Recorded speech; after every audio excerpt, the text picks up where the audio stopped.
یہ کیسے پتہ چلے گا کہ اللہ ہم پر ناراض ہے یا راضی؟ اگر اللہ تعالیٰ کی طرف سے آزمائش ہو یا انعام ہو تو اسے پہچاننا چاہیے۔ مثلاً ایک آدمی پر بیماری آئی تو بیماری سزا بھی ہو سکتی ہے، بیماری آزمائش بھی ہو سکتی ہے، اور بیماری انعام بھی ہو سکتی ہے۔ اگر بیماری میں بیمار کو تکلیف ہو رہی ہے اور اللہ سے شکایت پیدا ہو رہی ہے تو یہ بیماری ایک سزا کے طور پہ آئی ہے، اور اگر بیماری میں بیماری دینے والے کا خیال رہے اور اللہ سے رجوع رہے تو یہ بیماری انعام ہوگی۔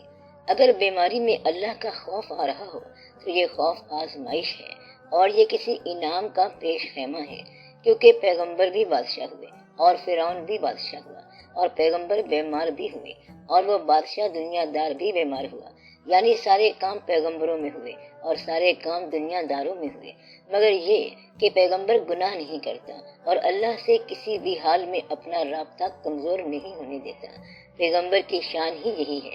اب اگر کسی کو کوئی مرتبہ ملا ہے، چاہے دنیاوی دولت ہو، کوئی مقام ہو، عزت ہو، سرفرازی ہو، صحت ہو، روپ ہو، رنگ ہو یا کوئی اور اچھی چیز ہو، اس دوران اپنے آپ میں جائزہ لو۔ اگر آپ کی پیشانی سجدہ کرنے کے لیے زمین کو تلاش کر رہی ہے تو پھر تو وہ انعام ہے، چاہے تکلیف ہی ہو، اور اگر اس دوران انا کا سینگ سر سے نکلنے لگا ہے تو پھر تو وہ بربادی ہے۔ چاہے آپ کو خوشی کا موقع نظر آ رہا ہو تو گویا کہ اپنے ساتھ ہونے والے واقعات پر اپنے دل سے پوچھو کہ دل اللہ کی طرف جھکنے والا ہے یا بغاوت پر مائل ہے۔ اگر دل بغاوت کی طرف مائل ہو اور گلے کی طرف مائل ہے تو یہ ابتلا ہے۔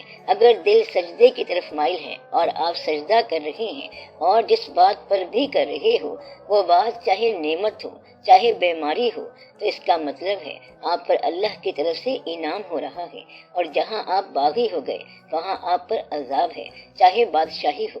تو گویا کہ اس طرح یہ فیصلہ آپ کا اپنا دل کرتا ہے کہ مجھ پر ہونے والا واقعہ کیا ہے۔ دل اگر اللہ جھکا ہوا ہے یعنی اللہ کی طرف جھکا ہوا ہے تو وہ واقعات صحیح ہیں، اور دل اگر مایوسی میں ہے، تذبذب میں ہے، شکوے میں ہے، شکایت میں ہے اور بددلی میں ہے تو سمجھو کہ آپ کا ایمان ختم ہو گیا ہے۔ لہٰذا واقعات کی کوئی اہمیت نہیں ہے بلکہ دل کی اور ایمان کی بات ہے۔ اسی طرح حج جھوٹے لوگ بھی کرتے ہیں اور سچے لوگ بھی کرتے ہیں۔ آپ نے دوسروں کا فیصلہ کرنے کی بجائے اپنا فیصلہ آپ کرنا ہے، یعنی اپنے دل میں دیکھیں کہ یہ کیا چاہتا ہے۔ اللہ وہ ہے جس کو انسان دھوکہ نہیں دے سکتے۔ اللہ وہ ہے جو نیت کا حال جاننے والا ہے، اور نیت کے پیدا ہونے سے پہلے بھی وہ جاننے والا ہے۔ نیت کے اندر چھپی ہوئی جو نیت ہے اس کو بھی جانتا ہے، یعنی مخفی کے اندر خفی کے اندر خواب کو بھی جاننے والا ہے، اور آپ سے وہ مکمل طور پر آشنا ہے۔ اب آپ اللہ کو بتا دیں کہ آپ کیا چاہتے ہیں۔ آپ ایماندار ہونا چاہتے ہیں یا تھوڑی سی ملاوٹ کرنا چاہتے ہیں؟ دونوں صورتوں میں اللہ کو پتہ تو چل جانا ہے، بس آپ ملاوٹ کو نکال دیں، کیونکہ پتہ تو اسے چل جانا ہے۔ اللہ کے راستے میں اصل بات کامیابی نہیں ہوتی بلکہ اللہ کا راستہ ہوتا ہے اور مسافر ہوتا ہے۔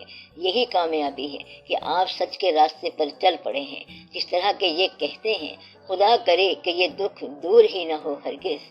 اللہ کے سفر والے لمبا سفر مانگتے ہیں اور کہتے ہیں کہ ہمیں اللہ کی راہ پر چلنے میں اتنا لطف آ رہا ہے اور ایسی فراق آشنائی ہو گئی ہے کہ وصال کی ضرورت ہی نہیں رہی، یعنی وہ کہتے ہیں کبھی ملاقات ہی نہ ہو، کیونکہ اس کا فراق کے ساتھ وصال ہو گیا ہے، اور جن کا فراق کے ساتھ وصال ہو جائے وہ وصال سے دور بھاگتے ہیں۔ اس گفتگو کا مطلب یہ ہوا کہ آپ اپنے آپ پر غور کریں، دیکھیں اور سمجھیں کہ صرف اس محفل میں آ جانا کوئی بات نہیں ہے، بلکہ سب سے پہلے آپ اپنی زندگی پر راضی ہو جائیں، اور کوئی لمبا چوڑا انقلاب نہیں آنا بلکہ انقلاب آپ خود ہی ہو۔ اس سے پہلے کہ ساری چیزیں آپ سے چھن جائیں آپ انہیں خود ہی چھوڑ دو، یعنی جو زندگی آپ کے پاس موجود ہے اگر یہ واپس لے لی جائے تو آپ کو افسوس ہوگا، اور اگر آپ کو افسوس ہونا ہے تو جو اس وقت موجود ہے اس پر تو راضی ہو جاؤ۔ جو موجود ہے اگر اس پر راضی نہیں تو اگر وہ واپس لے لیا جائے تو تب بھی تو آپ خوش نہیں ہوں گے۔ تو اس کا مطلب ہے کہ پھر آپ کے لیے سب کچھ ہی افسوس ہے۔ اس طرح اگر آپ کی زندگی آپ سے واپس لے لی جائے تو آپ کو افسوس ہوگا۔ اسی طرح یہ دیکھو کہ آپ لوگ دعا مانگتے ہیں کہ جنت ملے، اور اگر کہا جائے کہ جنت کو ابھی گاڑی جا رہی ہے تو آپ کہیں گے کچھ دیر بعد جائیں گے، اسی طرح آپ کہتے ہیں کہ ہم ایمان والے ہیں اور ایمان لائے ہیں، تو کیا ایمان والوں کی یہی حالت ہوتی ہے کہ دنیا چلانے کے لیے جھوٹ بولنا پڑتا ہے، رشوت لینی پڑتی ہے، یا اگر رشوت لیتے نہیں مگر رشوت دینا پڑتی ہے؟ یہی ایمان کے کمزور ہونے کی علامت ہے۔ اگر آپ کو زندگی کے جانے کا افسوس ہے تو پھر اللہ سے راضی ہو کر اس سے تعلق قائم رکھو اور زندگی سے خوش رہو، اور اگر زندگی سے گلہ ہے تو میں آپ کے لیے دعا کرتا ہوں، اگر اس زندگی میں آپ خوش ہیں تو پھر شکر ادا کریں اور اللہ آپ کو کامیابی دے اور آپ کو یہ زندگی مبارک ہو۔ لہذا یہ ضروری ہے کہ آپ زندگی میں راضی رہنا سیکھ لو کہ یا اللہ تیرا شکر ہے۔ شکر یہ ہے کہ اولاد کا بھی گلہ نہ کرو، کیونکہ اولاد بھی ایک نعمت ہے۔ یہ خدا نخواستہ جدا ہو جائے تو پھر سمجھ آتی ہے کہ اولاد کیا چیز ہوتی ہے۔ آپ ناراض نہ ہوا کرو، کیونکہ اولاد حماقت کرتی ہی رہتی ہے۔ ایک آدمی کے علم و فضل کا چرچا تھا، اس نے کہا کہ میرے استاد ہونے کا تو بڑا چرچا ہے مگر میرا اپنا بیٹا نہ سمجھے، تو اس کے دوست نے کہا کہ تمہاری استادی کس کام کی، اپنی استادی کا اظہار بند کر دو ورنہ اولاد تمہیں ایسی طرف لے جائے گی جہاں تمہارے لیے بڑی مشکل ہوگی۔ بس آپ اپنی اولاد کو تسلیم کر لیں، اپنی برتری کا اظہار کرنا چھوڑ دو، اپنی فوقیت جتانا چھوڑ دو، ورنہ اولاد آپ کو پریشان کرے گی اور آپ کی دانائیاں دھری کی دھری رہ جائیں گی۔ اولاد سے جدا ہونا سب سے بڑی سزا ہے۔ جو اولادیں اپنے والدین کو چھوڑ جاتی ہیں وہ احمق ہوتی ہیں اور بے وقوف ہوتی ہیں۔ ایک گھر میں 5 بچے ہو گئے اور وہ غریب گھرانہ تھا۔ والدین اکثر پریشان رہتے تھے۔ ان میں سے ایک بچہ سیانا تھا، وہ یہ سب کچھ دیکھتا رہا اور سنتا رہا اور سوچتا رہا کہ والدین کو کوئی تکلیف ہے، حالانکہ وہ 8-9 سال کا بچہ تھا۔ ایسا ہوتا ہے کہ ایک بچہ دوسرے سب بچوں سے ذہین ہوتا ہے۔ اب وہ ذہنی طور پر عمر کا بہت بڑا تھا۔ اسے ایک دن ماں نے پھول دیے تو اس بچے نے کہا کہ پھول تو میں ضرور لے لیتا مگر یہ مرجھا جانے والی چیز ہے، اسے میں نے کیا کرنا ہے؟ اب عمر چھوٹی ہو اور باتیں بڑی ہوں تو اس وقت خطرہ ہوتا ہے، کیونکہ بچہ عمر سے زیادہ ہو جائے تو خطرہ ہوتا ہے، اور اگر آپ اپنی بڑی عمر میں بھی معصوم ہیں تو یہ خوبی ہے کہ آپ بچوں کی طرح رہتے ہو۔ تو والدین نے سوچا کہ ہمارے بچے پریشان ہیں، سو کھانے پینے کا کچھ بندوبست کیا جائے، تو کمائی پر چلے گئے۔ تو اس بچے نے یہ کیا کہ رسی لے کر اپنے دوسرے بھائیوں کو درختوں کے ساتھ باندھ دیا اور خود بھی لٹک گیا اور پرچی لکھ گیا کہ dear parents we are going because we are too many. اس طرح وہ پریشان والدین کا مسئلہ حل کر گئے۔ یعنی بعض اوقات اولاد اس طرح مسئلہ حل کرتی ہے کہ قیامت یاد آ جاتی ہے۔ اس لیے آپ اولاد سے راضی ہو جاؤ، وہ بے وقوف ہوں یا گستاخ، بے باک ہو یا منہ پھٹ، آپ انہیں قبول کر لو۔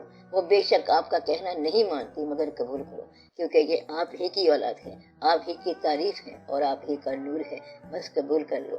وگرنہ ایسا نہ ہو کہ جدائی ہو جائے اور تم روتے رہو۔ پہلے ویسے رو رہے تھے کہ جان ستائی ہوئی ہے، اور اب اس لیے رو رہے ہو کہ وہ ہمیشہ کے لیے چلے گئے ہیں۔ جب وصال تھا تب بھی رو رہے تھے اور جب فراق ہے تب بھی رو رہے ہو۔ یہ تو جھوٹ ہے کہ نعمت ہے تب روتے ہیں اور نعمت چلی جائے پھر بھی روتے ہو۔ تو جب تک نعمت موجود ہے اس کا شکر ادا کرو۔ ہر وہ چیز جو آپ سے چلی جائے اور اس کا آپ کو افسوس ہو نعمت کہلاتی ہے، یعنی ہر وہ چیز جس کے جدا ہونے کا افسوس ہو نعمت کہلاتی ہے۔ زندگی بھی نعمت ہے، بینائی بھی نعمت ہے، اولاد بھی نعمت ہے، اور اولاد پیدا کرنے والی مائیں بھی نعمت ہے۔ اگر یہ نعمتیں ہیں تو پھر ان کا شکر ادا کرو، انہی گھروں کا شکر ادا کرو کہ یہ قائم ہیں۔ بس ہر ایک بات کا شکر ادا کرو، ہر نعمت کو شکر کے ساتھ محسوس کرو۔ اس طرح اللہ تعالیٰ کے ساتھ بڑی ہی خوشگوار صورت بن جاتی ہے۔ اللہ تعالیٰ آپ کے گھر والوں کو اور آپ کے گھروں کو سلامت رکھے۔ سچ بولنے والے کے لیے سب نیکیاں ہیں، سب اچھائیاں ہیں۔ آپ سب کے لیے سلامتی کی